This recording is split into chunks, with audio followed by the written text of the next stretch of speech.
Hi, everybody. Kevin here. One of the things we're hearing about over and over again is how important storytelling is. And it is important. When I tell a story and you're listening, you're creating a part of that story. If I tell you a story about something that happened to me, you're also putting yourself into that story. That's the magic of the story. It's not just something that happened to you, but you're involving me in it. Sometimes people even say, I know what that teacher of yours really looked like. I know what the classroom looked like because they were so involved in your story. The same way that we get involved in storytelling in the movies and when we're reading books. One of the dangers that we use when we tell stories, especially when executives tell stories, is they talk about sports. They talk about their favorite sports, or they talk about their grandchildren. These are two areas that I would suggest you never talk about. You can talk about your grandchildren in another venue. It's probably not a good idea because what will happen is you start going on and on and on and on.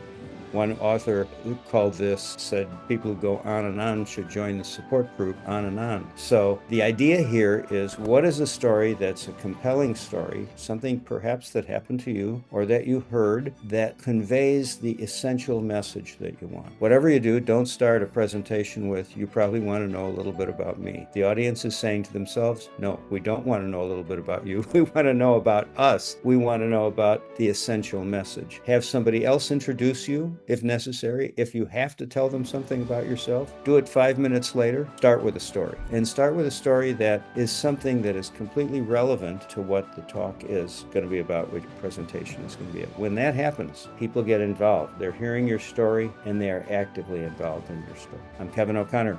See you next time.